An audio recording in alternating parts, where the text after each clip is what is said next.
It's got to be one of the all-time greatest privileges of our lives working with Steven. It was such an honor. You're made to feel so special by him as well. Just even the fact that he wants to meet you is a great honor, and you want to breathe the same air as someone who has just changed the face of cinema like he has. And yet he doesn't wear that heavily. That is not his front foot, is being Steven Spielberg. He is available and spontaneous and childlike and relentless in trying to chase something to make an audience feel, and you are a part of that process.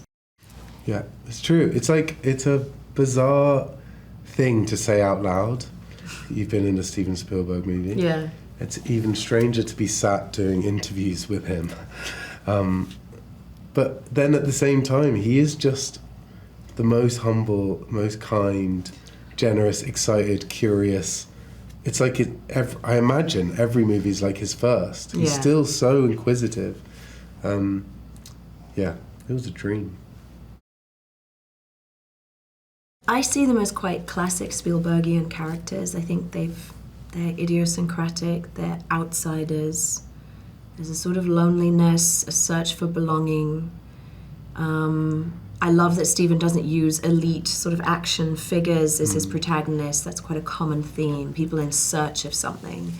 And they are very much in search of what they were made for in this world. And they're put through the ringer in this movie, this life or death race towards like uncovering the truth in those that believe it should remain concealed.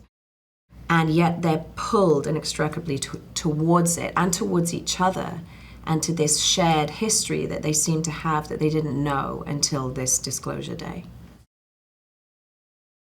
The first time I met Steven, the premise that he told me, it was before I'd read a script.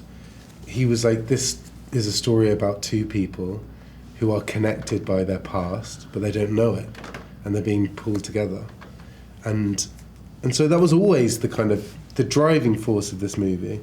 And when I first read the script, but also having seen it, it's like a 100-meter sprint. It's like the gun goes off and we're with you the whole way, and that comes from these two people trying to find each other. It's it's very special. Well, I think these are questions and secrets and mysteries that have followed us for centuries. And there's been fear around it, there's been fear-mongered around it, there's been a lot of things withheld, shushed down, swept under the carpet, and I think that yet there have been these people who are adamant and convinced very peacefully that they've had these experiences, that they have seen inexplicable things that are not of this earth in any capacity. And I think when I started to kind of research all of this for the movie, it just became inarguable that these experiences people have been authentic ones.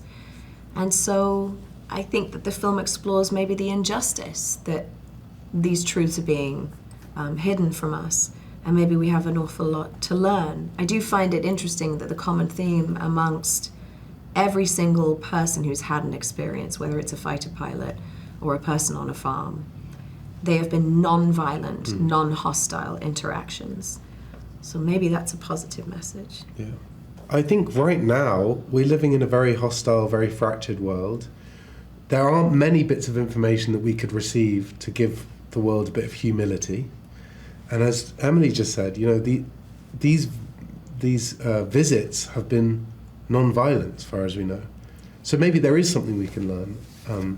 So I hope that there are things that I think we don't need to know, and I think there are things that we can learn from. So.